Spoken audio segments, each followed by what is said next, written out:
Қайырлы күн достар, менің каналыма қош келіпсіздер. Бүгін сіздермен қатпарлы қытырлақ қаттама жасайтын боламыз. Алдымен менің каналыма тіркеліп, видеоның соңына дейін қараңыздар. Соуымызға тұз салып, оның үстінен ұн қосамыз, венчиктің көмегімен араластырамыз. Тағы да қалған ұнымызды қосып, араластырамыз. Кішкене қою болғанша венчикпен араластырасыздар. Қою болған соң қолымыздың көмегімен қамыр илейтін боламыз. Қамырларыңыз қатты да емес, жұмсақ та емес, орташа болады. Барлығын біріктіреміз. Сол кездерде сіздерде осында қамыр пайда болады. Бұны 30 минутқа қалдырамыз. Одан кейін қамырымызды қайтадан бір қайтара илейміз. Жақсылап иін қандырып, сол кезде сіздің қамырларыңыз өте әдемі болып, оңай жайылатын болады. Тағы да 20 минутқа тындыруға қалдырасыздар, бетін жауып. Одан кейін қамырымызды алып 4 бөлікке бөлдім. Сіздер 2 бөлікке немесе бір ғана зуала қылып жайып, одан кейін бөліп орап алсаңыздар болады. Менде 4 зуала болды, кішкентай. Енді осыларды бір-бірден жайып шығамыз.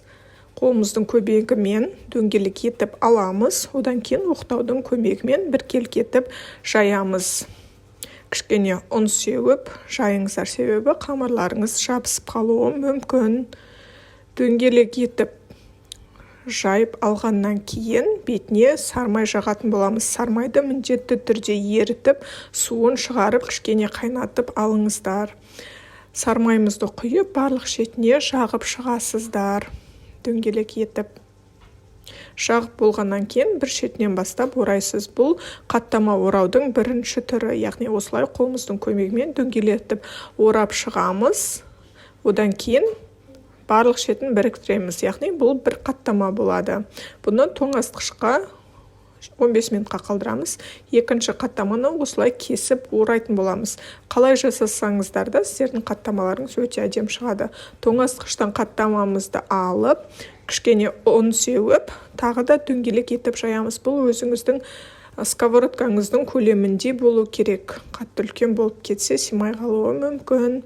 Кішкене жұқалау етіп жаясыздар. Одан кейін тапамызға май құйып, қызған соң қаттамамызды салып, бірінші астын, кейін екінші бетін қызартып пісіріп аламыз. Астына міндетті түрде май құясыздар, екінші бетіне ауыстырған кезде.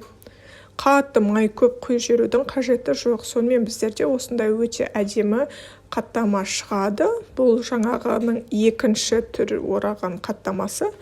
Ал мынау бірінші ораған қаттамамыз, жалпы осылай шығады. Сіздер де жасап көріңіздер. Сіздермен болған айдан сау саламатта болыңыздар.